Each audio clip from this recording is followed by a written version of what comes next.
नमस्कार विद्यार्थी मित्रांनो, स्वागत आहे आपल्या BMS मराठी ॲपवरती. आजचा आपला टॉपिक आहे फिजिओलॉजी ऑफ गॅस्ट्रोइंटेस्टायनल सिस्टम. हे टॉपिक स्टार्ट करण्याआधी मी तुम्हाला एकदा आयडिया देते की नेमकं लेक्चरमध्ये काय काय बघायचं आहे. तुम्ही जे टेक्स्टबुक रेफर करतात अभ्यास करण्यासाठी क्रियाशारीचा, जसं मी तुम्हाला एक एक्झाम्पल दाखवते की ही जी बुक आहे ही दत्तात्रय गोडपे सरांची बुक आहे. जे यूज करतात त्यांना माहीत असेल. इथे तुम्ही बघू शकता की 5 चॅप्टर्स दिलेले आहेत. हे digestive system, basic components of food, digestion, absorption, metabolism, vitamins आणि मिनरल्स. हे जे 5 चॅप्टर्स आहेत हे फिजिओलॉजी ऑफ गॅस्ट्रोइंटेस्टायनल सिस्टमच्या अंडर येतात. आपण हे जे फिजिओलॉजी ऑफ गॅस्ट्रोइंटेस्टायनल सिस्टम आहे, हे बघा तुम्ही इथं पण बघू शकता. ही आपली सिलेबस कॉपी आहे क्रियाशारीची. ह्याच्यामध्ये पण हे जे सगळे चॅप्टर्स आहेत हे ह्या एकाच सिस्टमच्या अंडर येतात. हे बघा इथे लास्ट पॉइंट आहे विटॅमिन्स आणि मिनरल्स. इथं पण तुम्ही बघू शकता लास्ट पॉइंट आहे विटॅमिन्स आणि मिनरल्स. हे सगळे जे चॅप्टर्स आहेत ते एकाच सिस्टमच्या अंडर येतात. आपण आजच्या लेक्चरमध्ये ही पूर्ण सिस्टम एकाच लेक्चरमध्ये बघणार आहोत, फिजिओलॉजी ऑफ गॅस्ट्रोइंटेस्टायनल सिस्टमच्या अंडर. आणखी ह्याचे जे पण मी तुम्हाला नोट्स प्रोव्हाइड करेल हे सुद्धा एकाच PDF मध्ये असतील 5 चॅप्टर्सचे. स्टार्ट करूया. फर्स्ट पॉइंट आहे overview of the digestive system.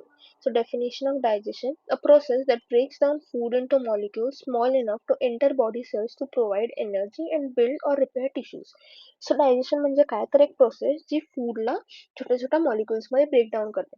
आता आपल्याला माहिती आहे की आपल्या बॉडीची फंडामेंटल युनिट काय, सेल. आपला कसा असतो, एकदम छोटासा असतो सेल. आणि हा जो सेल असतो हा पूर्ण बॉडीचे फंक्शन्स कॅरी आउट करतो. ह्या सेलला कशाची गरज आहे, एनर्जीची. आणि म्हणूनच आपण फूड कंझ्युम करतो, बरोबर आहे. आता आपला सेल इतका लहान आहे, आपण जे फूड खातो ते त्या सेलच्या कंपॅरिझन मध्ये इतकं मोठं आहे. हे डिरेक्टली सेलच्या आतमध्ये जाऊ शकणार आहे का, नाही.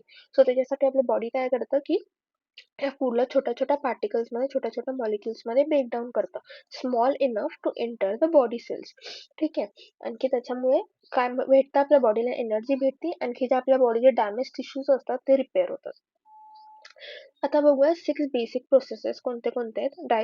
डायजेशन, आपले जे फूड आहे ते पूर्ण त्याचं मॉलिक्यूल, छोट्या छोट्या मॉलिक्युल्स मध्ये कन्वर्ट होणं किंवा त्याचं बॉडीमधून एक्सक्रीट होणं, पूर्ण 6 प्रोसेसेस मध्ये होतं.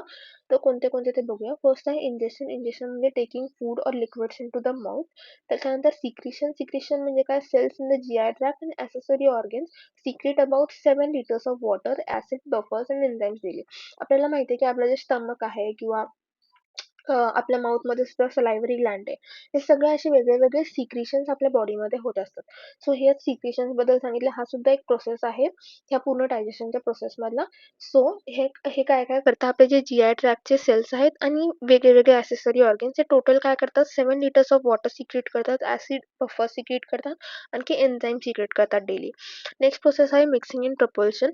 Contraction of smooth muscle mix food and propel it toward the anus. हे काय करतं, थर्ड प्रोसेस मध्ये काय सांगितलंय की स्मूथ मसलचे जे कॉन्ट्रॅक्शन्स असतात त्याच्यामुळे आपली जे फूड आहे ते मिक्स होतं, आणखी propel it downward toward the anus. म्हणजे काय होतं की आपलं फूड आलं बॉडीमध्ये, त्याच्यानंतर त्याला मिक्स केलं, ठीक आहे, कॉन्ट्रॅक्शन स्मूथ मसलमुळे ते मिक्सिंग झालं, त्याच्यानंतर पुढे ऑब्झॉर्प्शन वगैरे होतं, आणखी हळूहळू त्याला पुढे प्रोपेल केलं जातं ॲनसकडे. म्हणजे आपल्याला जे अनवॉन्टेड पार्ट असतो तो ॲनस थ्रू बॉडीमधून अनवॉन्टेड पार्टिकल्स जे आहेत, अनवॉन्टेड मटेरियल जे आहे ते ॲनसच्या थ्रू बाहेर पडणार आहे. आता नेक्स्ट आहे डायजेशन. द मेकॅनिकल म्हणजे grinding and churning and chemical किंवा enzymatic breakdown of food. Mechanical म्हणजे ग्राइंडिंग अँड चर्निंगच्या थ्रू जे होतं ते ब्रेकडाऊन ऑफ फूड. आणखी केमिकल म्हणजे एन्झायमॅटिक म्हणजे एन्झाईम्सच्या ऍक्शनच्या थ्रू, म्हणजे जसं प्रोटीन आहे त्याच्यावरती प्रोटीएजने ऍड केलं आणि त्याच्यामुळे प्रोटीनचं अमायनो ऍसिड मध्ये ब्रेकडाऊन झालं. हे झालं केमिकल ब्रेकडाऊन. असं मेकॅनिकल आणि केमिकल ब्रेकडाऊन ऑफ फूडला डायजेशन म्हणतात. नेक्स्ट आहे अब्झॉर्प्शन. अब्झॉर्प्शन म्हणजे movement of digestive products from the GI tract into blood or lymph. तर अब्झॉर्प्शन म्हणजे काय, आपण जे फूड खातो ह्यातलं प्रत्येक गोष्ट आपल्यासाठी आपल्या बॉडीसाठी युजफुल आहे असं नाही.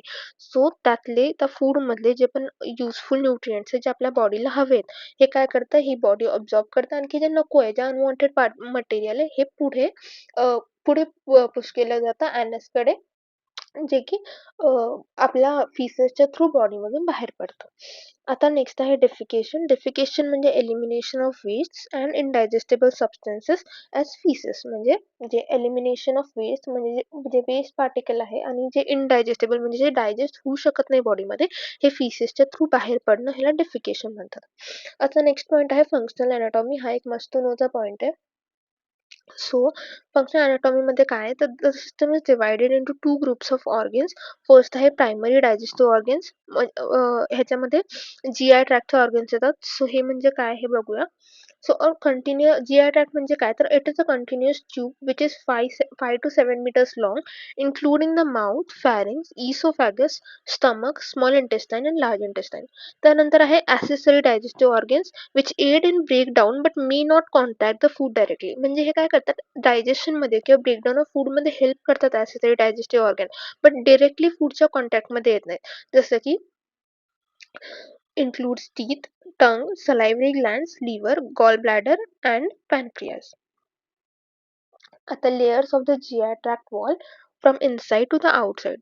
So mucus, innermost layer with epithelium, connective tissue, and smooth muscle.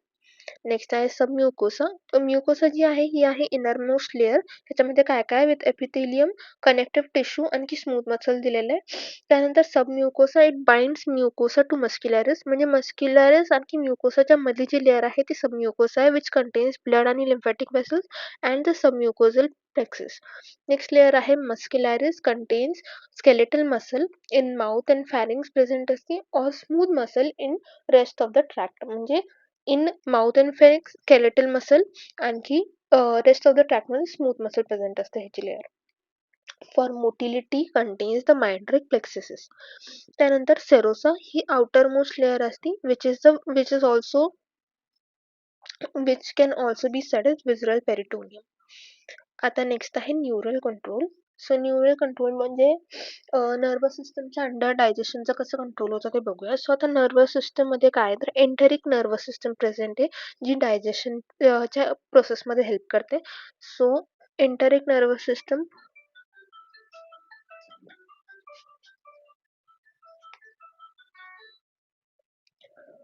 the intrinsic brain of the gut consisting of the myelinic plexus controls motility and submucosal plexus controls secretion.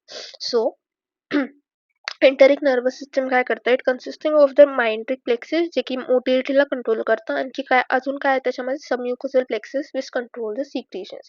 त्यानंतर ऑटोनॉमिक नर्वस सिस्टम सुद्धा हे control करण्यामध्ये काम करतं. It is the extrinsic set of nerves and parasympathetic fibres vagus nerve increase secretions and motility while sympathetic fibers decrease them. त्यानंतर next आहे specific organs and secretions. आता हा सुद्धा मस्तनुचा पॉइंट आहे, सो एक्झाम पर्स्पेक्टिव्हने इम्पॉर्टंट आहे. आता mouth is formed by cheeks, lips and palate, houses the tongue which is used for repositioning the food, and taste buds which is found on papillae. आता salivary glands, three major pairs आहेत salivary glands च्या, parotid, submandibular आणि sublingual. त्यानंतर saliva contains amylase which digests the starch, and lysozyme which is a cleansing agent. त्यानंतर stomach. आता stomach is a J-shaped organ. हे बघा हे ए शेप्ड ऑर्गन वाढू शकतं, पण ए शेप नाही, हे जे J shaped organ with four regions, cardia, fundus, body आणि pylorus हे चार regions असतात. सिक्रिटरी सेल्स कोणते कोणते प्रेझेंट स्टमक मध्ये तर parietal cells which secrete HCl, आणखी इंट्रिन्सिक फॅक्टर तुम्हाला माहित असेल आपला जो B12 असतो ह्याच्या ऑब्झॉर्प्शन मध्ये इंट्रिन्सिक फॅक्टर काम करतो. त्यानंतर चीफ सेल्स काय करतात पेप्सिनोजेन आणि रेनिन सिक्रिट करतात. त्यानंतर जी सेल्स काय सिक्रिट करतात गॅस्ट्रिन. आता नेक्स्ट पॉइंट आहे गॅस्ट्रिक ज्यूस हा हायली ऍसिडिक असतो which kill the bacteria and activate the pepsin. हे पेप्सिनला ऍक्टिवेट करायचं सुद्धा काम करतं, आणखी जे बॅक्टेरिया प्रेझेंट असतात त्यांना सुद्धा मारायचं काम करतं. गट मधले बॅक्टेरियाना मारायचं काम करतात. आता नेक्स्ट आहे small intestine, the primary site for digestion and absorption. It is divided into the duodenum, jejunum, and ileum. It features villi and microvilli to increase the surface area. Small intestine मध्ये काय काय duodenum, jejunum, ileum हे तीन part सांगितले आहेत. Primary site for digestion आणि ऑब्झॉर्प्शन ह्यामध्ये फक्त डायजेशन नाही होत, ह्याच्यामध्ये ऑब्झॉर्प्शन सुद्धा होतं स्मॉल इंटेस्टाईन मध्ये. आणखी ह्याच्यामध्ये विलाय आणि मायक्रोविलाय सारखे स्ट्रक्चर प्रेझेंट असतात जे काय करतात सरफेस एरिया इन्क्रीज करतात. नेक्स्ट आहे large intestine, it extends from the ileocaecal valve to the anus. Ileocaecal valve पासून अॅनस पर्यंत असतं. It functions in water and electrolyte absorption and faeces formation. So large intestine मध्ये काय होणार आहे, absorption होणार आहे वॉटर आणि इलेक्ट्रोलाइटचं, आणखी फिसेस फॉर्मेशन सुद्धा होणार आहे. आता नेक्स्ट आहे liver and pancreas. The liver produces bile which emulsifies fats. Liver मध्ये काय होतं, बाईल प्रोड्यूस होतं जे फॅट्सचं इमल्सिफिकेशन करायला मदत करतं. त्यानंतर the pancreas produces pancreatic juice containing powerful enzymes like trypsin for proteins and lipase for lipids. So हे वेगळे ऑर्गन्स होते, आणखी त्यांचे सिक्रिशन्स होते किंवा त्यांचं डायजेशन मध्ये काय काय रोल आहे हे त्याच्यामध्ये सांगितलेलं आहे. तो इम्पॉर्टंट पॉईंट होता, सो त्याच्यावरती लक्ष द्या. आता नेक्स्ट पॉईंट आहे mechanism of secretion and movement. हा सुद्धा मस्टोनोचा पॉईंट आहे. आता सिक्रिशनचे फेजेस बघूया. फर्स्ट आहे cephalic phase, triggered by sight, smell, taste of food. हे जे सिक्रिशनचे ना वेगळे फेजेस सांगितले की वेगळे कधी कधी सिक्रिशन होतं आणि कोणत्या कोणत्या फेजेस मध्ये होतं. सो फर्स्ट आहे सेफॅलिक फेज. सो हे जे सिक्रिशन हे कधी ट्रिगर होतं, जेव्हा फूडचा साईट किंवा स्मेल, साईट म्हणजे दिसला फूड, स्मेल आला किंवा टेस्ट ऑफ फूड, ह्याच्यामुळे हे सिक्रेशन ऍक्टिव्हेट होतं. नेक्स्ट आहे gastric phase, triggered bye food entering the stomach. म्हणजे हे सिक्रेशन कधी होतं, तेव्हा ट्रिगर होतं जेव्हा फूड आपल्या स्टमक मध्ये एंटर करतं तेव्हा. थर्ड आहे intestinal phase, it is triggered by chyme entering the duodenum. आता it is triggered by chyme entering the duodenum. म्हणजे चाइम म्हणजे काय, जे आपलं पार्टली डायजेस्टेड फूड असतं त्याला चाइम म्हणतात, तुम्हाला माहित असेल. सो हे तेव्हा ट्रिगर होतं जेव्हा हे जे चाइम असतं हे ड्युओडेनम मध्ये एंटर करतं, तेव्हा हे सिक्रिशन्स ऍक्टिव्हेट होतात.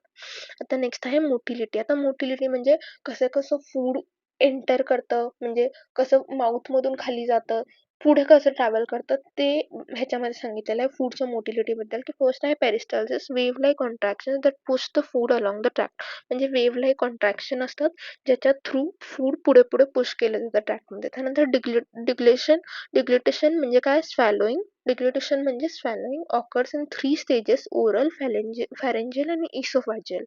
नंतर defecation reflex, it is stimulated by the distension of the रेक्टम. म्हणजे डिस्टेन्शन ऑफ द रेक्टममुळे डेफिकेशनची रिफ्लेक्स होती आणि त्याच्यामुळे बॉडीमधून जे आपले फिशेस आहेत ते बाहेर एक्सक्रीट केले जातात.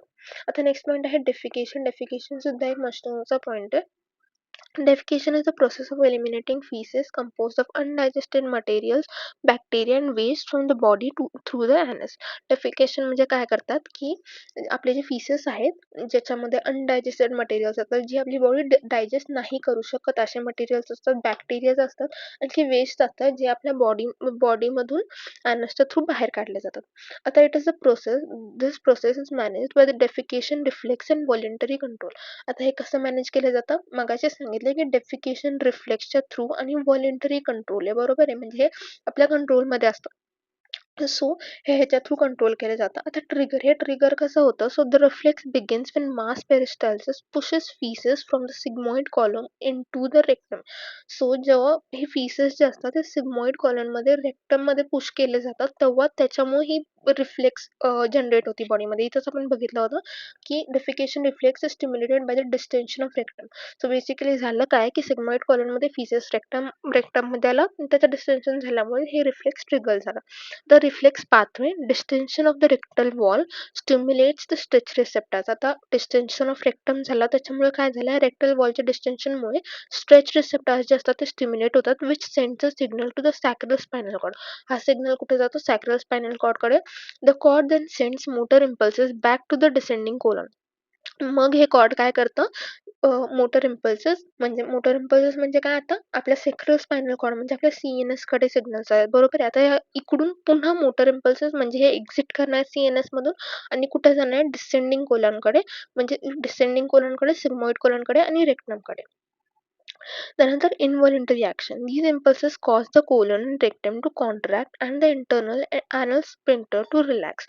आता याच्यामध्ये काय होतं की हे जे impulses असतात हे काय करतात, कोलन आणि रेक्टमला कॉन्ट्रॅक्ट करतात, आणखी इंटरनल अॅनल स्फिंक्टरला रिलॅक्स करतात.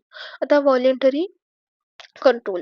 आता व्हॉलेंटरी कंट्रोल मध्ये काय होतं की actually voiding requires the voluntary relaxation of the external anal sphincter, which is normally kept constricted by the pudendal nerve. This is often aided by the contraction of abdominal muscles to increase the pressure. So हे voluntary control म्हणजे काय, हे आपल्या कंट्रोलमध्ये असतात. So ह्याच्यामध्ये basically होतं काय की voluntary relaxation of the external anal sphincter, जे की कॉन्स्ट्रिक्टेड असतं प्युडेंटल नर्वच्या हेल्पनी. So it is often aided. आणखी contraction of abdominal muscle. So abdominal मसल्सचे जे कॉन्ट्रॅक्शन असतात ह्याच्यामुळे सुद्धा प्रेशर इन्क्रीज होतं आणि त्याच्या थ्रू फीसेस हे बाहेर पडतात बॉडीमधून. If it is not a convenient time to defecate, the reflex will subside until the next wave of mass peristalsis occur. नाव आता असं होऊ शकतं की डेफिकेशनसाठी राईट टाइम नाहीये, मे बी कुठे बाहेर आहे कोणी किंवा वॉशरूम जवळ नाहीये. सो त्यावेळेला काय होतं की हे रिफ्लेक्स पुन्हा जनरेट होत नाही, तोपर्यंत जनरेट होत नाही तोपर्यंत नेक्स्ट वेव ऑफ मास पेरिस्टल्सिस होत नाही तोपर्यंत. तर इथं आपलं डेफिकेशन झालंय. आता नेक्स्ट पॉईंट आहे आपला basic components of food. So त्याच्यामध्ये आधी बघूया balance diet. So balance diet म्हणजे काय, तर a balance diet is defined as one that provides adequate amounts of all necessary nutrients to maintain good health and physical efficiency.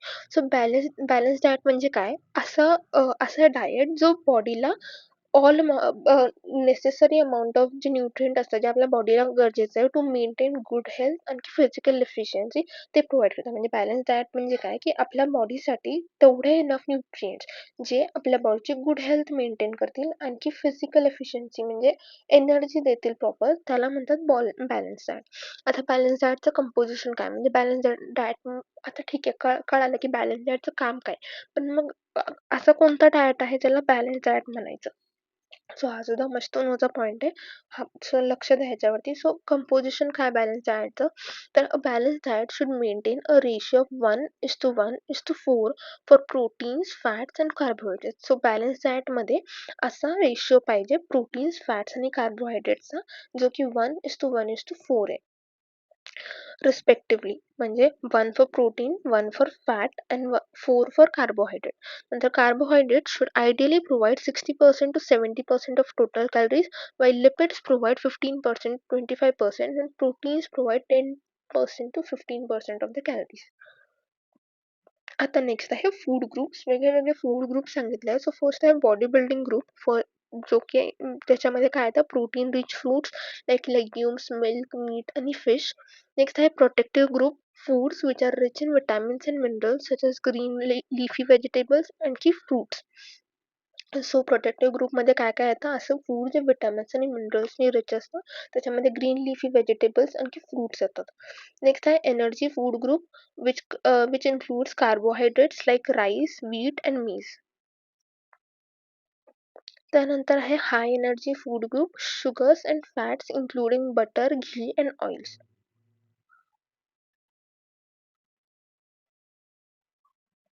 The influencing factors. Energy requirements varies based on age, sex, weight, physiological state, and level of physiological activity. Other factors include the affordability, digestibility, and availability of the food. म्हणजे काय की ठीक आहे, आपलं food तर आहे, आपण food तर कन्झ्युम करतोय, पण ह्याच्या व्यतिरिक्त कोणते कोणते एनर्जी रिक्वायरमेंटला वेगळे वेगळे फॅक्टर्स आहे जे कॉन्ट्रीब्युट करू शकतात. तर एज म्हणजे व्यक्तीचं एज किती आहे त्याच्यावर पण डिपेंड करतं, मेल आहे फिमेल आहे त्याच्यावर डिपेंड करतं, वेटवरती डिपेंड करतं, फिजिओलॉजिकल स्टेटवरती डिपेंड करतं, लेवल ऑफ फिजिकल ॲक्टिव्हिटी किती होती त्याच्यावर डिपेंड करतं. आणखी other factors include the affordability, digestibility and availability of the food. त्यानंतर नेक्स्ट बघूया मॅक्रोन्यूट्रिएंट्स. मॅक्रोन्यूट्रिएंट्स म्हणजे काय, तर macronutrients are food components required by the body in large amount. Macro म्हणजे काय, जास्त, मायक्रो म्हणजे काय, छोटं. सो मॅक्रोन्यूट्रिएंट्स म्हणजे ते न्यूट्रिएंट्स किंवा ते फूड कंपोनेंट्स जे बॉडीला लार्ज अमाऊंटमध्ये पाहिजे असतात. सो त्यात कोणते कोणते आहेत, फर्स्ट आहे carbohydrates which compose of carbon, hydrogen, oxygen in a 2:1 ratio of H2O. These are stored in the muscles and liver. Carbohydrate कुठे स्टोअर होतात, लिव्हर आणखी मसल्समध्ये. आता कार्बोहायड्रेटचे टाईप सांगितले आहेत. Monosaccharides, it's simple soluble sugars like glucose आणि fructose. Oligosaccharides contain 2 to 9 units such as disaccharides, ज्याच्यामध्ये सुक्रोज आणि लॅक्टोज येतं. आणखी पॉलिसॅकराइड्स म्हणजे कॉम्प्लेक्स चेन असतात ज्याच्यामध्ये 10+ युनिट्स असतात, लाईक स्टार्च, ग्लायकोजन आणि सेल्युलोज हे पॉलिसॅकराइड्सच्या अंडर येतात. आता कार्बोहायड्रेटचं फंक्शन काय, तर they are the primary source of energy. Excess sugar is stored as glycogen or converted into fats. त्यानंतर dietary fibre, though it provides no energy, fibre is essential for the normal functioning of the digestive system and helps the body to retain water. म्हणजे काय की जरी हे energy provide करत नसलं तरी जे फायबर आहे हे फायबर काय करतं की डायजेस्टिव्ह सिस्टमचं नॉर्मल फंक्शनिंगसाठी इम्पॉर्टंट असतं. आणखी it also helps the body to retain water, म्हणजे बॉडीला वॉटर रिटेन करण्यासाठी सुद्धा फायबर हेल्प करतं. आता नेक्स्ट आहे proteins. It is highly complex organic compounds made up of amino acids containing carbon, oxygen, hydrogen and nitrogen. Types, आता types काय काय आहेत तर classified as simple amino acids only and conjugated proteins plus a non-protein group like hemoglobin or derived म्हणजे हे products of hydrolysis असतात. आता यांचे functions काय काय आहेत तर vital for bodybuilding, repairing wound tissues and synthesizing antibodies, enzymes and hormones. आता amino acids. So amino acids essential must be obtained from the diet. Example histidine, lysine, valine. Non-essential can be synthesized by the body. Example alanine and glycine.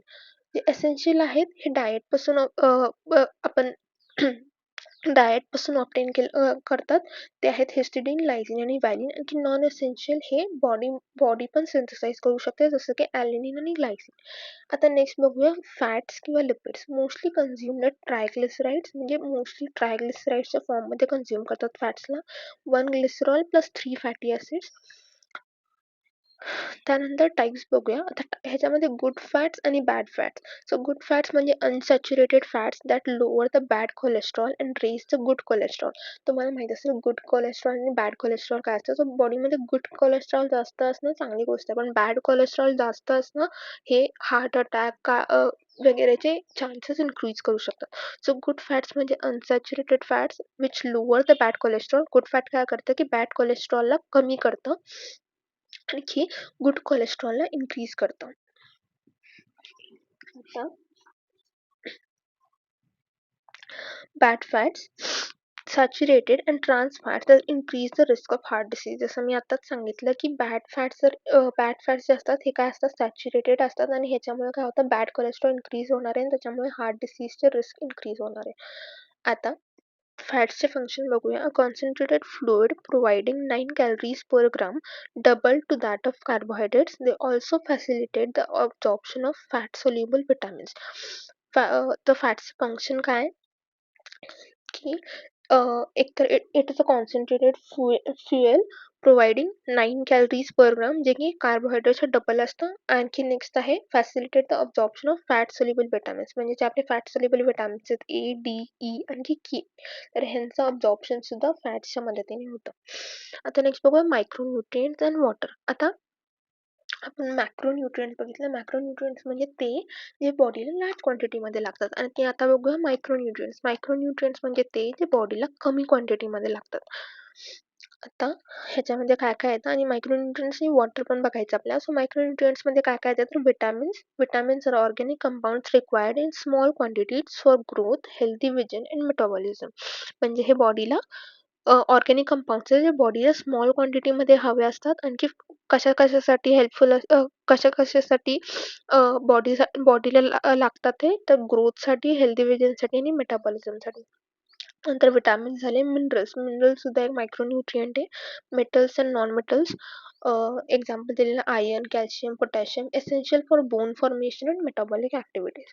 आता water हा सुद्धा मायक्रोन्यूट्रिएंट सांगितलेला आहे. And sorry मायक्रोन्यूट्रिएंट्स आणि water बघायचं आपल्याला. So मायक्रोन्यूट्रिएंट्स मध्ये आपण बघितलं विटामिन आणि मिनरल्स. आता बघूया water. An inorganic substance that acts as a solvent for nutrients and waste, a medium for chemical reaction and a regulator of body temperature through evaporation. आता नेक्स्ट पॉईंट बघूया digestion, absorption and metabolism of nutrients.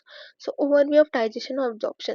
तर digestion म्हणजे काय the process of biochemical transformation where complex food particles are broken down enzymatically into simple form suitable for absorption. आणखी absorption म्हणजे काय डायजेशनचा meaning आपण मगाशीच बघितलं होतं. अब्झॉर्प्शन म्हणजे काय the translocation of material from the lumen of the intestine into the body's extracellular fluid for processing and distribution. आता नेक्स्ट बघूया कार्बोहायड्रेट डायजेशन अँड अब्झॉर्प्शन. आता डायजेशनच्या साइट्स बघूया आधी आपण की कुठे कुठे डायजेशन होत आहे. फर्स्ट आहे माउथ, सलायव्हरी अमायलेज किंवा टायलिन काय करतं, converts cooked starch into maltose and small amounts of glucose. त्यानंतर स्टमक मध्ये जे गॅस्ट्रिक ज्यूस आहे, it contains a weak amylase that plays a minor role in digestion. Small intestine मध्ये pancreatic amylase असतं, which which is more powerful than tyline. It completes starch digestion within 15 to 30 minutes. नंतर success entericus किंवा intestinal juice contains enzymes like maltase, sucrase and lactase that split disaccharides into monosaccharides.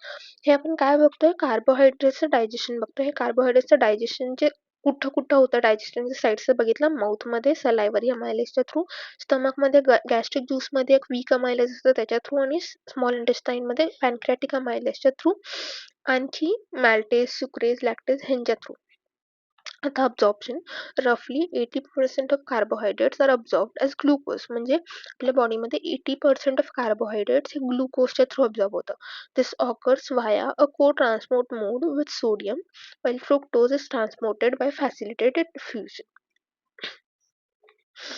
आता next बघूया. आधी बघितलं आपण carbohydrate digestion and absorption, आणखी आता बघा प्रोटीन डायजेशन अब्झॉर्प्शन.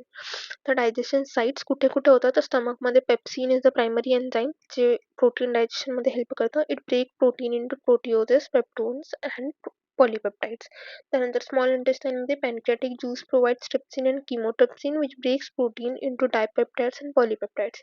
त्यानंतर succus entericus provides peptidases that convert these into final amino acids. At absorption, proteins are mostly absorbed as tripeptides and free amino acids. So body मध्ये proteins हे dipeptide, tripeptide आणि free amino acids च्या through absorb होतात. The mechanism is similar to glucose, utilizing co-transport with sodium and facilitated diffusion. आता आहे lipid digestion and absorption. So digestion कुठे होतं, तर digestion primarily occurs in the small intestine.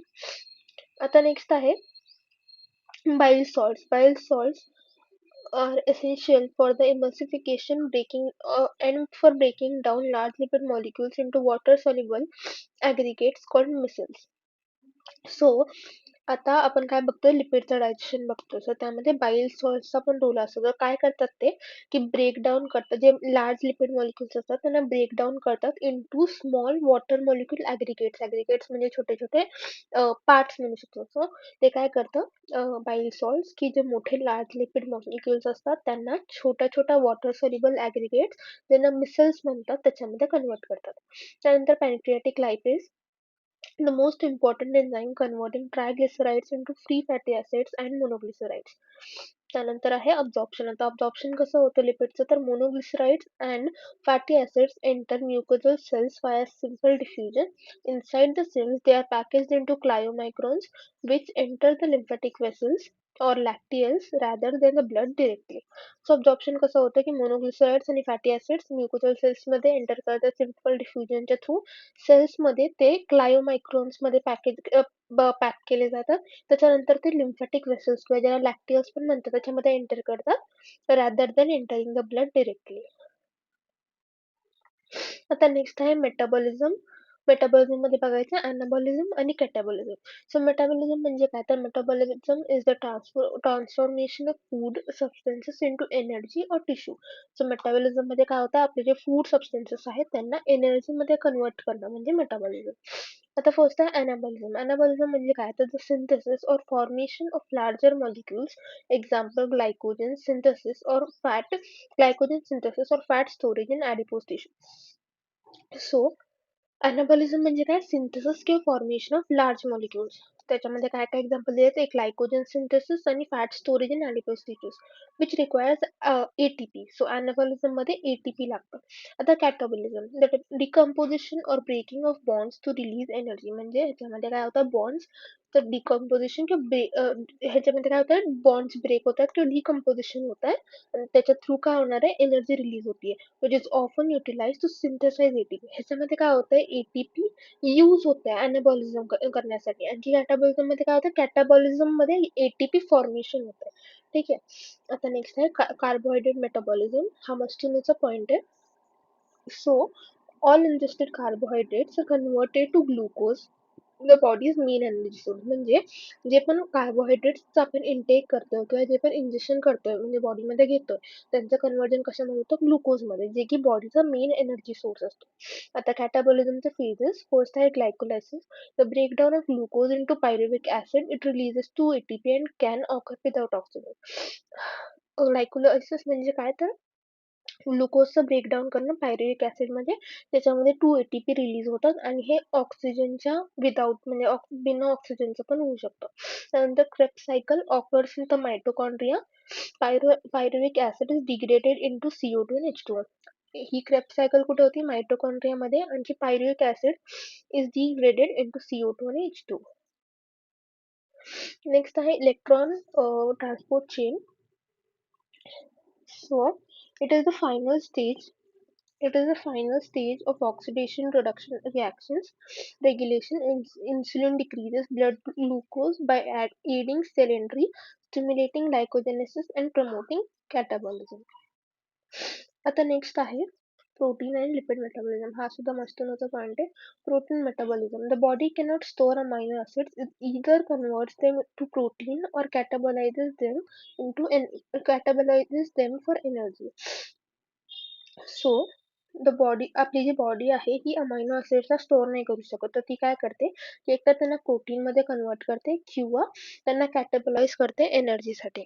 त्यानंतर deamination, the splitting of an amino group from an amino acid. Deamination म्हणजे काय तर amino acid मधला जो अमायनो ग्रुप आहे त्याला स्प्लिट करणं त्याच्यापासून.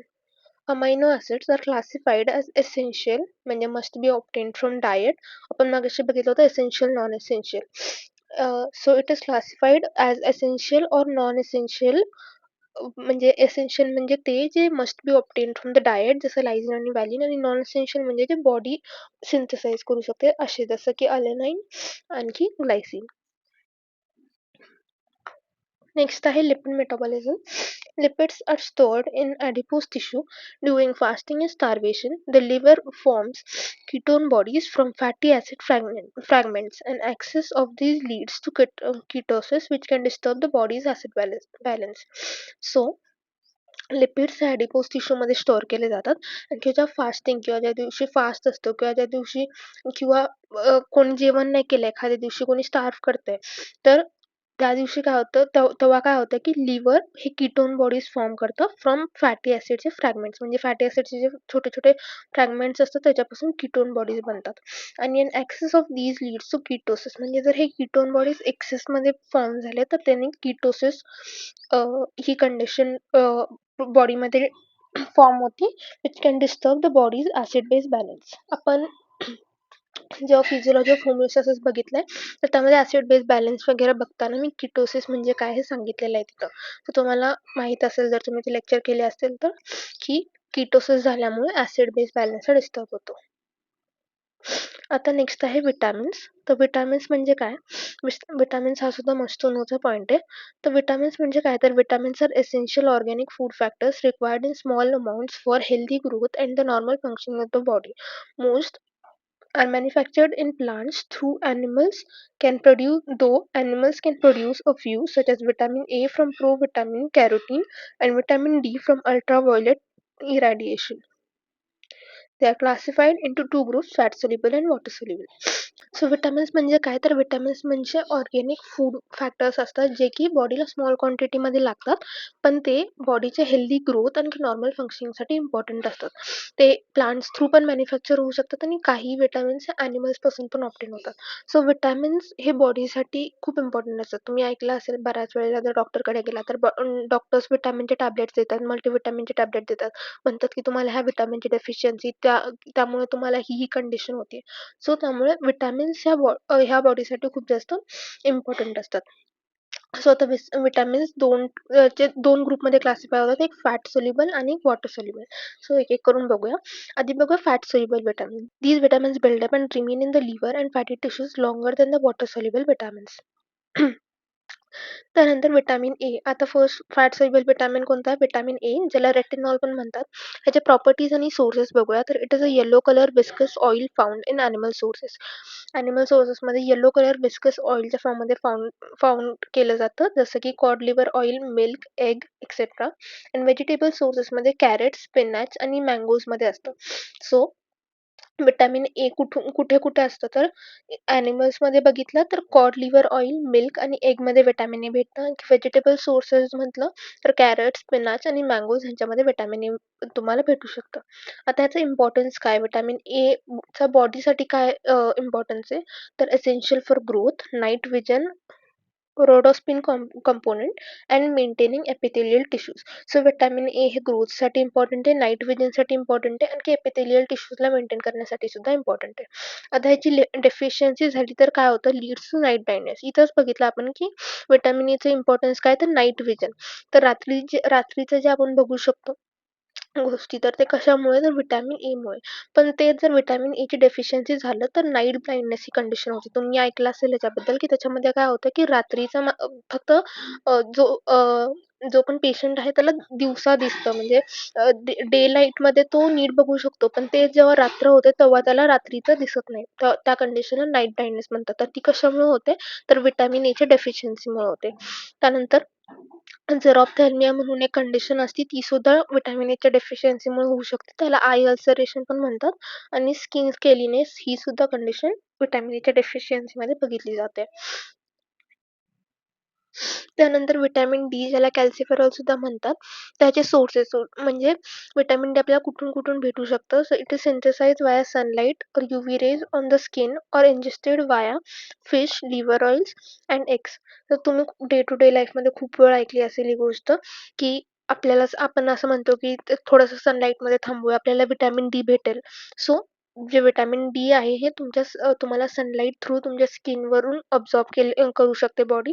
त्यानंतर ingested via fish, liver oils and eggs. म्हणजे सनलाईट थ्रू तर ठीक आहे, तुमच्या स्किनने ऑब्झर्व केलं.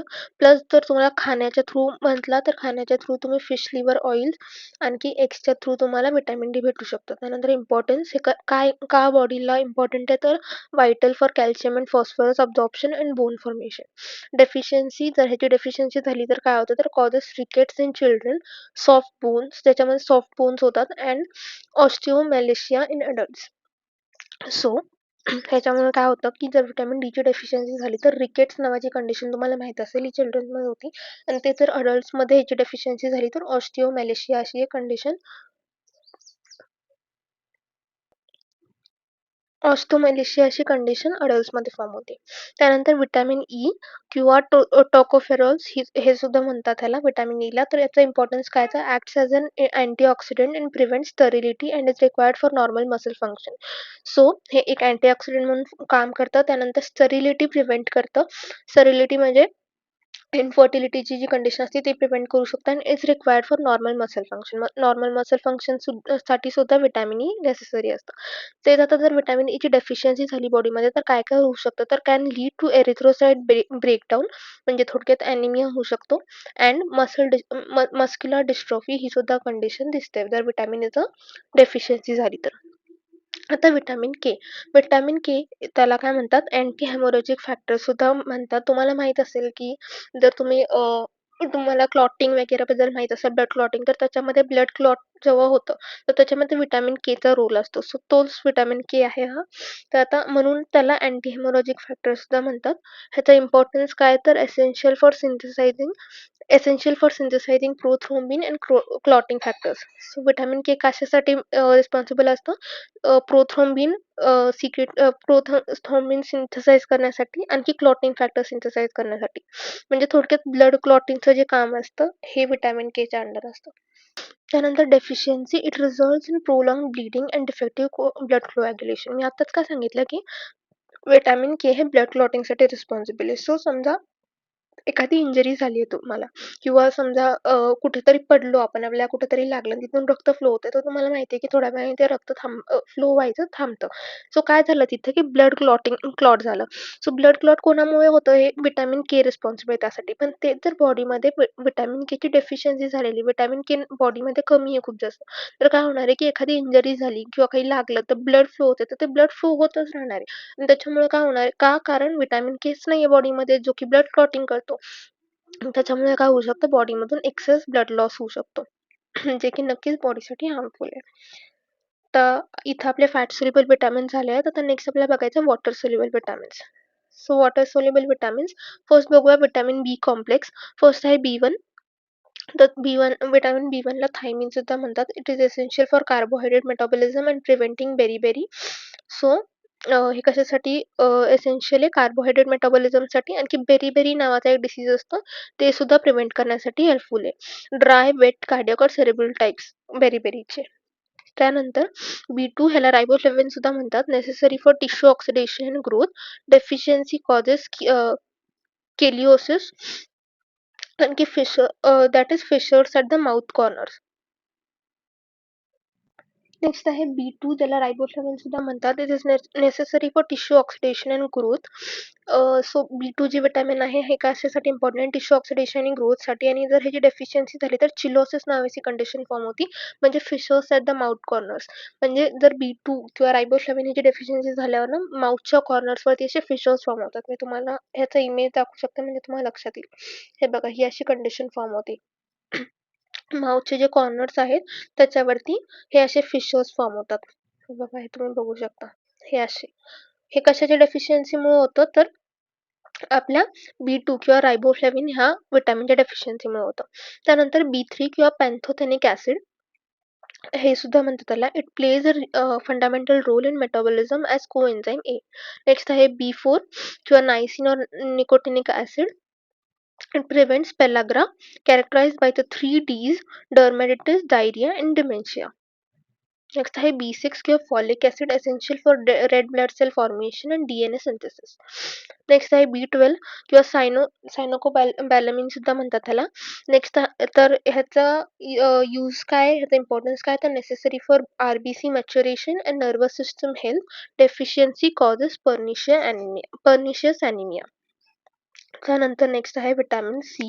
व्हिटॅमिन सी ला अस्कॉर्बिक ऍसिड सुद्धा म्हणतात. ह्याचे सोर्सेस कुठून कुठून आपण ऑब्टेन करू शकतो व्हिटॅमिन सी? तर फाउंड इन सायट्रस फ्रुट्स, त्यानंतर leafy vegetables and tomatoes. Next आहे ह्याचा importance essential for wound repair, iron absorption and maintaining the cementing substance or collagen in the tissues. Next याची डेफिशियन्सी, जर ह्याची deficiency झाली तर काय होऊ शकतं? स्कर्वी नावाचा डिसीज आहे तो होऊ शकतो, किंवा marked by bleeding gums and delayed wound healing.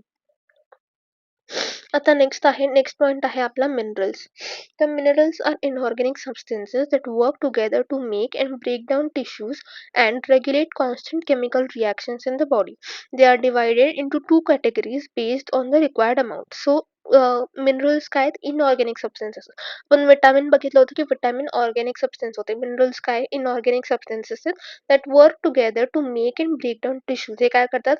Together हे मिनरल्स काय करतात? एकत्र काम करतात to break down the tissues, आणखी to regulate constant chemical reaction in the body. म्हणजे तुम्हाला माहिती आहे की आपल्या बॉडीच्या मेटाबॉलिझमसाठी कॉन्स्टंटली केमिकल रिॲक्शन्स बॉडीमध्ये सुरू असतात. तर ह्याचं रेग्युलेशन करणं ह्याच्यासाठी मिनरल्स रिस्पॉन्सिबल असतात. आता मिनरल्सला दोन कॅटेगरीजमध्ये डिवाइड करतात based on the required amount. म्हणजे जसं आपण बघितलं होतं मगाशी मॅक्रोन्यूट्रिएंट आणि न्यूट्रिएंट. सो मॅक्रो म्हणजे म्हणजे क्वांटिटीच्या बेसिसवरती टाइप्स केले होते, राईट? जसं मॅक्रो म्हणजे ते जे जास्त लागतात आणि मायक्रो म्हणजे जे कमी लागतात. तर तसं मिनरल्सला सुद्धा तशाच टाईप ह्यांची रिक्वायर्ड अमाउंट जी आहे त्याच बेसिसवरती दोन टाइप्स केले आहेत. एक आहे मॅक्रो मिनरल आणि मायक्रो मिनरल. सो तर नक्कीच तुम्ही नाव वाचून सांगू शकता की मॅक्रो मिनरल्स म्हणजे ते जे बॉडीला जास्त क्वांटिटीमध्ये लागतात, आणि मायक्रो मिनरल्स म्हणजे ते जे बॉडीला कमी क्वांटिटीमध्ये लागतात. तर macro minerals required in larger quantities. These are sometimes referred to as electrolytes. त्यानंतर micro minerals also known as trace elements, absolutely essential for life but required in very small amounts. आता आधी बघूया macro minerals. So first calcium. the principal component of the skeleton and fifth most common inorganic element in the body. त्याचे functions काय काय आहेत कॅल्शियमचे? bone and teeth formation, blood coagulation, heart muscle contraction and maintaining neuromuscular excitability. त्यानंतर जर कॅल्शियमची deficiency झाली तर rickets नावाची condition form होऊ शकते, ज्याला फॉल्टी कॅल्सिफिकेशन ऑफ बोन सुद्धा म्हणतात, आणि टिटॅन ही कंडिशन सुद्धा फॉर्म होऊ शकते. त्यानंतर नेक्स्ट आहे phosphorus, an essential constituent of all cells and necessary for bone formation and muscular contraction. त्यानंतर नेक्स्ट आहे magnesium, required for bone and teeth formation and regulating H ion concentration in the cells. Inside, it is antagonist to calcium ions and helps in the metabolism of the sugar and lipids. Next is sodium, primarily obtained from the common salt. It maintains osmotic pressure and helps in CO2 transport. It also inhibits cardiac contraction to allow relaxation.